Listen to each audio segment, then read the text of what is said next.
The longships cut across the grey waters of the North Sea like knives, their dragon-prowed hulls gliding toward another helpless coastline. Smoke already rose on the horizon, not from the hearths of farmers, but from villages set alight. To the people who saw them, the arrival of Vikings meant more than plunder. It meant humiliation, degradation, and a horror that struck deeper than swords. The violation of their women, the sagas, those haunting poems of the North, glorify the warrior's ferocity. They sing of Odin's chosen, of shield walls, of blood eagles and endless feasts in Valhalla. Yet what those same stories whisper, and what Christian monks chronicled in trembling script, was a far darker reality.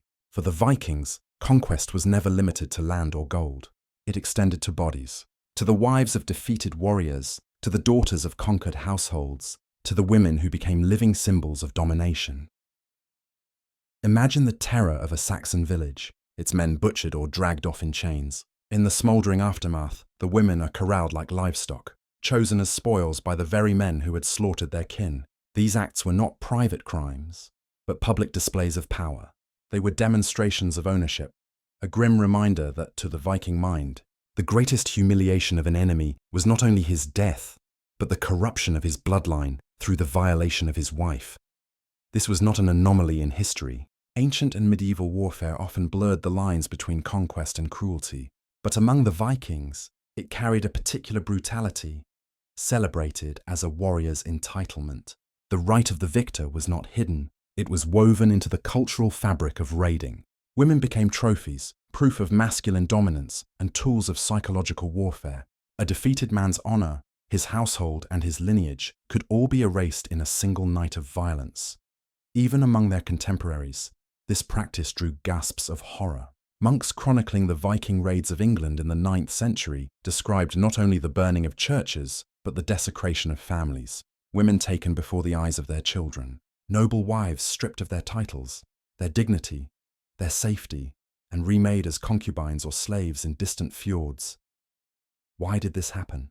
And why did entire societies, farmers, kings, even rival warriors, accept it as an inevitable outcome of defeat?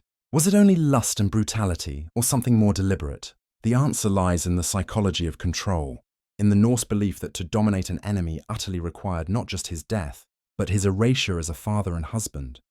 Over the next chapters, we will pierce through the romanticized veil of Viking lore and reveal a reality that shakes the foundations of our fascination with them. For behind the myths of adventure and honor lies an empire of blood and silence. And what you're about to discover may forever change the way you see the men of the North. But the real shock is yet to come. To understand why the Vikings treated intimacy as a weapon, we must step inside the psychology of conquest. For them, the battlefield did not end when the swords were sheathed. True victory was measured in dominance, and nothing expressed dominance more completely than the control of another's body. In Norse culture, honor was not an abstract concept. It was woven into every part of life. How a man fought, how he kept his household, how his kin remembered him after death. To strip another man of honor was to unmake him. And while the axe or sword could sever flesh, only the conquest of wives and daughters could sever legacy. Desire, therefore, was never merely personal. It was political. The act of taking a woman was an act of erasing her husband, her father, her people. It turned intimacy into humiliation, binding the defeated not only by chains of iron, but by invisible chains of shame. Even sagas that praise warrior exploits contain veiled hints of this. Women became prizes, gifts, or spoils, a cold vocabulary that reduced them to emblems of power. This practice was not unique to Vikings. Across ancient societies, from Mesopotamian kings to Roman legions, sexuality was entangled with domination. But the Vikings embodied it with chilling frankness. Their raids were not only about silver chalices or sacks of grain, they were about claiming life itself. Women were carted back across the seas, turned into concubines or slaves, woven into new families without choice. In this way, desire served as conquest, and conquest fed desire. We must pause to grasp the human dimension of this. Imagine a captured woman, forced aboard a longship, the cold sea wind battering her as the shoreline of her home fades forever. To the warriors, she was a spoil of battle. To herself, she was both a survivor and a hostage to a fate worse than death. She embodied the contradiction of power, the invader's lust, the society's acceptance, and her own erasure. This reveals a deeper truth.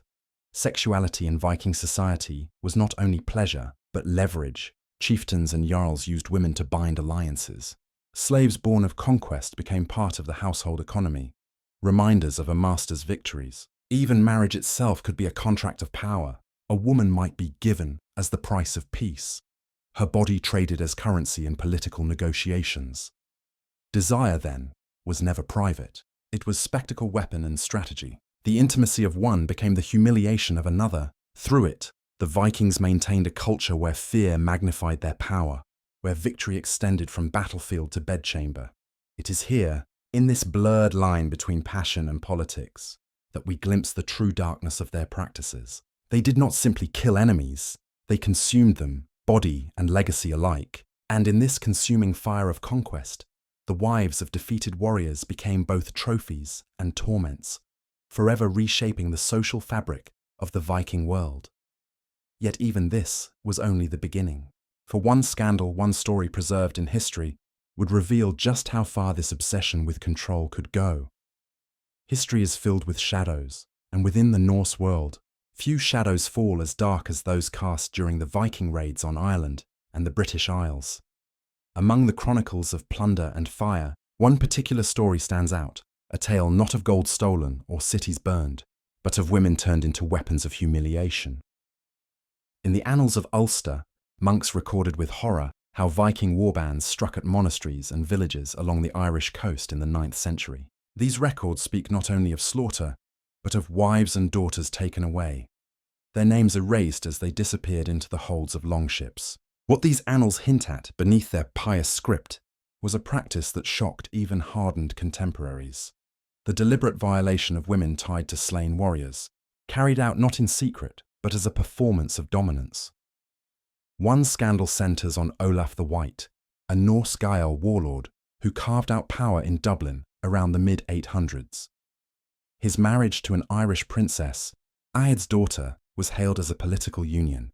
Yet behind this public alliance lurked darker rumours that Olaf's court was filled with concubines seized from defeated Irish chieftains, women forced into his household as both trophies and living reminders of submission. To the defeated clans, this was more than theft. It was humiliation etched into flesh and lineage.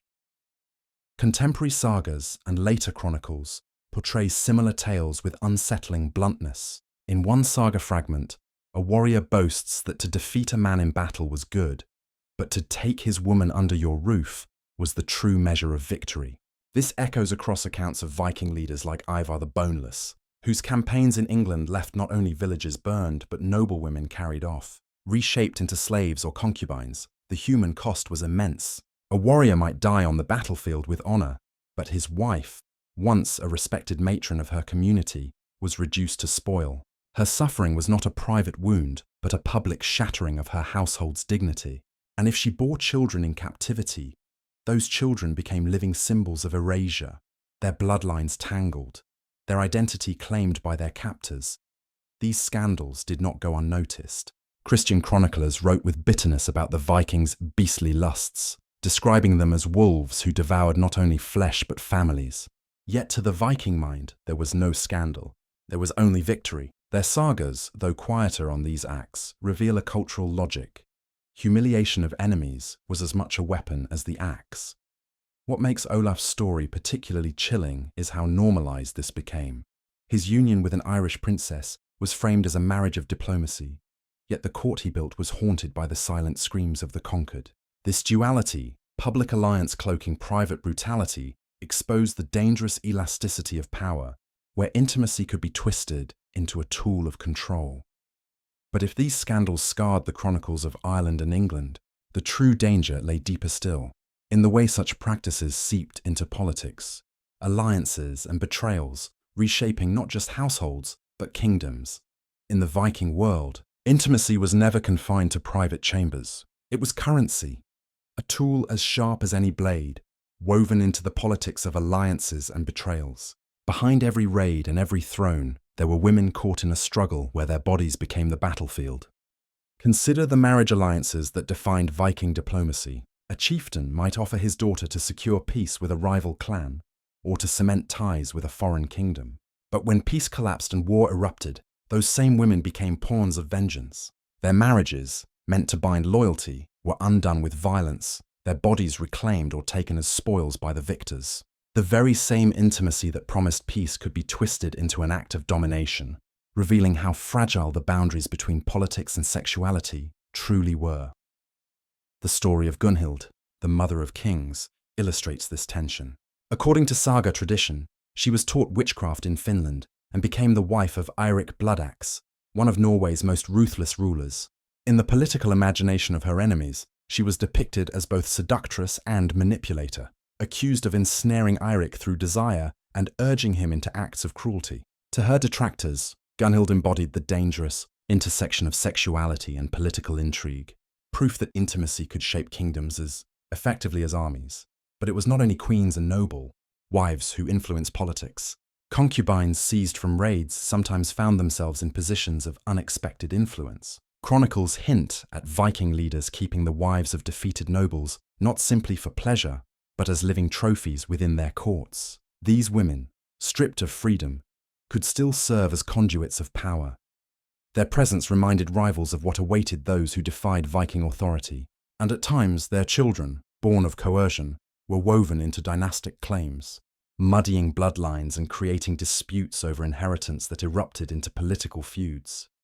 Even in alliances with foreign powers, sexual politics were never absent. Olaf Tryggvason, the king who sought to Christianize Norway, famously used marriage as a weapon of diplomacy. His unions and broken betrothals triggered wars, betrayals, and shifting loyalties. Yet beneath the noble veneer of royal marriages lay the same darker undercurrent, the belief that women could be given, taken, or discarded as tokens of power. Religion sharpened the intrigue. As Christianity spread through Scandinavia, clerics condemned the Vikings' practices, branding concubinage and sexual plunder as sins. Yet the Old Norse traditions persisted, clashing with the new morality. This tension turned intimate scandals into political weapons. Rivals accused one another of immorality or flaunted their spoils as proof of strength, while clerics denounced them as evidence of pagan corruption. The result was a volatile mixture of desire, humiliation, and ambition. Behind the clash of swords, a quieter war unfolded. One fought in the chambers of kings and the whispered rumors of courts. Women were the trophies, the bargaining chips, the accusations, and the justifications. And yet, while kings and jarls played these dangerous games, the real weight of such practices fell on the shoulders of everyday people. The families and villages caught in the web of conquest and taboo. To understand the true scale of this darkness, we must turn to daily life under Viking power. To grasp the full horror of Viking practices, we must step away from the halls of kings and jarls and into the huts of villagers, the farms of peasants, and the cloisters of monasteries. It was here, in the lives of common people, that the consequences of conquest struck deepest. When raiders stormed a settlement, the spoils were not limited to silver or livestock. Women were seized in numbers, divided among warriors, or dragged aboard ships as living cargo. For those left behind, this was not only a personal tragedy, but a communal wound. A husband returned from the fields to find his wife taken, or a child clung to the memory of a mother who never came home. The social fabric of entire communities unraveled, replaced by fear and silence. In Norse culture itself, slavery, thralls, was an accepted institution. Many of these slaves were women captured in raids, forced into agricultural work or domestic servitude. But servitude often blurred with sexual exploitation. A thrall was property, and her owner's will defined her existence. The sagas, though composed centuries later, mention thralls almost casually, their suffering so normalized that it scarcely needed comment. To the Viking farmer or warrior, this was not scandal. It was the order of life. Marriage customs reveal a similar duality. Among freeborn Vikings, marriage was an alliance between families, a negotiation involving dowries and honor. But beneath this formality lurked the double standard. While wives were expected to embody loyalty and chastity, men could keep concubines or use slaves without censure. A nobleman's wife might walk proudly through the mead hall, yet in the same household a captured woman cooked, bore children, and suffered invisibly. The double lives of these households created tension. Some concubines gave birth to children who were later recognized, complicating inheritance and status. Others lived and died nameless, remembered only in the faint traces left on archaeological remains. Burials where women's bones bear marks of malnutrition, violence, or overwork. These silent testimonies remind us that Viking society was not built solely on bravery and exploration, but also on the backs of the enslaved and the violated. Even among the freeborn, fear was constant. Women knew that war or raid could reduce them to spoils overnight. Families trained daughters to be resilient, yet no resilience could protect against the sudden collapse of honor and safety. This ever-present threat shaped how communities viewed outsiders, how they tightened bonds within clans, and how women's fates became bargaining chips in negotiations of peace or survival. Religious life also bore the scars. As Christianity spread into Viking territories, clerics railed against the immorality of concubinage and the theft of wives. Yet for generations, old customs persisted.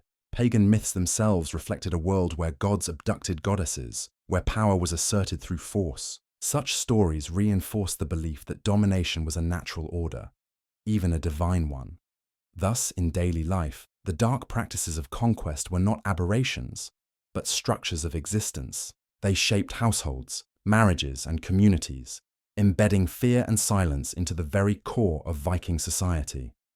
But every system of power has its breaking point, and in the Viking world, one turning point revealed that even their darkest practices could drive rebellion, reform, and collapse. Every empire, no matter how fierce, meets the limits of its own brutality. For the Vikings, the turning point came not in the clang of swords, but in the creeping weight of outrage, rebellion, and the rise of a new moral order. Their darkest practices, once seen as the spoils of victory, became the very acts that fueled their decline. By the 10th century, Viking power stretched across wide swaths of Europe.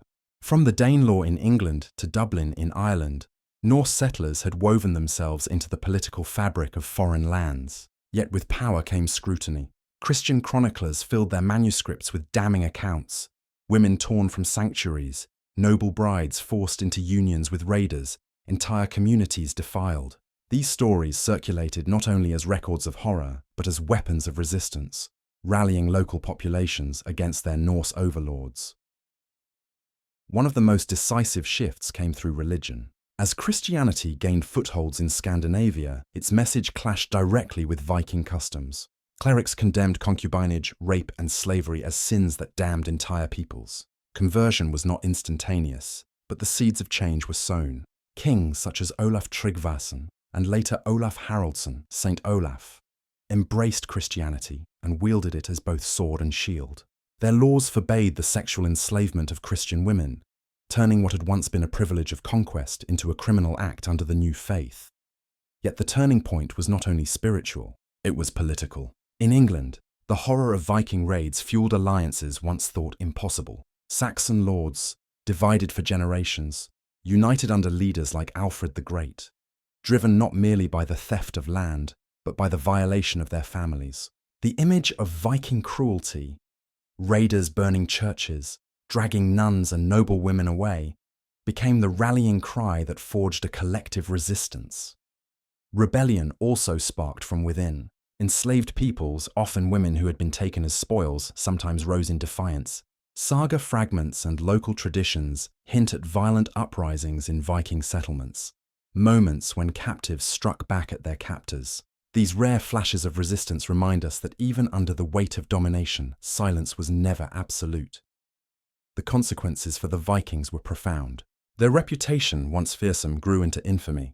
To allies, they were unstable partners. To enemies, they were beasts to be driven out. Over time, integration and settlement required them to abandon, or at least disguise, the very practices that had once defined their conquests. Women who had been seen only as trophies now became instruments of diplomacy, bound by the new Christian laws of marriage rather than the old Norse laws of plunder.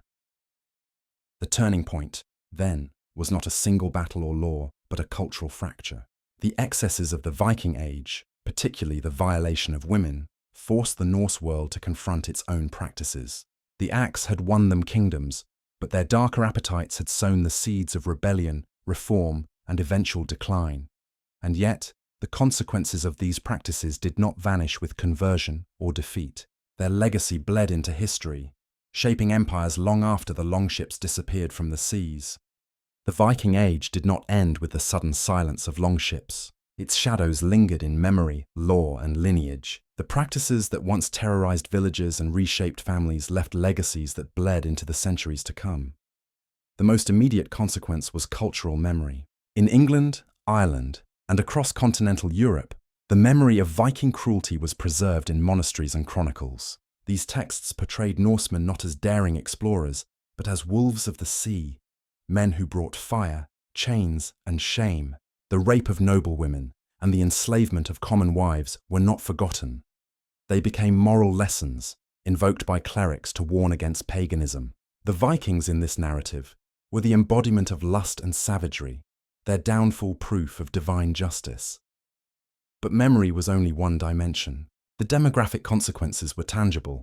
Across the British Isles and Ireland, DNA studies today reveal genetic imprints of Norse ancestry, especially in coastal regions. Some of these traces may descend from marriages or voluntary unions, but many likely stem from coercion. The bloodlines of the conquered were forever altered, marked by the silent testimonies of women who bore children in captivity. These descendants lived on, carrying in their veins the echoes of forced unions. Social structures also shifted. As Christianity spread, the condemnation of sexual slavery became institutional. Laws were enacted that outlawed concubinage with Christian women, protecting them from being treated as spoils. Yet the contradictions persisted. In many regions, enslavement did not vanish overnight, and women continued to suffer under systems of domination. The Viking Age, in this sense, was not an isolated darkness, but part of a longer struggle against the exploitation of intimacy as power. In Scandinavia itself, the consequences were political. Viking leaders who converted and sought legitimacy in Christian Europe had to abandon, or at least mask, their older customs. A king who kept concubines risked alienating bishops whose blessing he needed. This tension reshaped monarchy, forcing rulers to redefine strength not in terms of sexual conquest, but in adherence to Christian morality. The very thing that had once been celebrated as proof of dominance became grounds for accusation and downfall. Even centuries later, the memory of these practices fueled myth and legend. In medieval literature, tales of heathen brutality exaggerated the Vikings' lusts and cruelties, creating a cultural stereotype that endures to this day.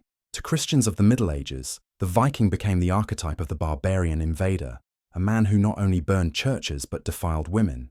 This image was weaponized in sermons and political rhetoric, ensuring that the Norse legacy was bound to shame. Modern archaeology confirms these echoes. Excavations in Norse settlements reveal burial sites where foreign women were interred, sometimes alongside Viking men, their artifacts hinting at lives torn from elsewhere. These graves are silent records of human cost, reminders that conquest was written not only in steel but in the flesh of the conquered. Thus, the consequences of Viking dark practices stretched across time, into bloodlines, laws, memory, and myth. Their ships may have rotted, their kingdoms faded, but their legacy of domination endured, shaping how Europe remembered its own struggle with power, morality, and the boundaries of human cruelty. And so, as we draw toward the conclusion, one question remains. What does this brutal past mean for us today? What hidden parallels echo in our modern world? The Vikings are remembered in popular culture as fierce explorers, seafaring adventurers who discovered new lands and carved empires from the sea. Their longships and battle axes fill films, games, and novels with a kind of dark romanticism. Yet beneath that romantic glow lies the truth we have uncovered. A society where conquest often meant humiliation, where the wives of defeated warriors became the final battlefield. What makes this history so disturbing is not only its cruelty, but its familiarity. The use of intimacy as power did not end with the Vikings. Again and again, through medieval conquests, colonial expansions, and even modern conflicts, the same pattern emerges. Women reduced to trophies, enemies humiliated not just in death but through the violation of their families. The echoes of Viking practices reverberate in the hidden scandals of armies, in whispered stories from war zones, and in the dark corners of history that nations prefer to forget. This is where the past confronts the present. We may believe ourselves distant from the world of longships and sagas, yet the psychology remains hauntingly similar. The logic of domination, the idea that to break a man, One must also break his household has not vanished. It resurfaces in the shadowed headlines of modern warfare, in testimonies of survivors, in the unspoken shame that ripples through generations. The Vikings were not an anomaly. They were a mirror reflecting a recurring human darkness. And yet, history also teaches us about resistance. The very practices that once elevated Viking warriors to symbols of fear eventually fueled their decline. Outrage hardened into rebellion. Christian Europe rallied around the memory of defiled families. Conversion eroded the old customs, forcing kings to abandon the privileges of sexual conquest. What once seemed natural became scandalous, and what once brought power became a curse that shattered reputations. Today, we look back with a mix of horror and fascination. Horror at the brutality, fascination at the rawness of a society where violence and intimacy were so intertwined. But perhaps what we should feel most is caution. For if history has shown us anything, it is that these shadows are never fully banished. They resurface when power is unchecked, when honor is measured in domination rather than dignity. So, what secrets still lie buried? Archaeologists continue to uncover graves of foreign women in Viking settlements, silent witnesses to this brutal past. Genetic studies whisper of children born from forced unions, their stories lost, but their legacy carried forward in blood. Each discovery deepens the unease, reminding us that beneath the romantic myth of Vikings as explorers lies a history of pain. As we close, ask yourself, what would you have done in their world? If your village burned, if your family was taken, would you fight, submit, or resist? These questions echo across centuries, challenging us not only to understand the past, but to guard against its return. The longships may be gone, the sagas may be silent, but the truth remains. Power, unchecked, always leaves its mark, in blood, in memory, and in the hidden scars of humanity.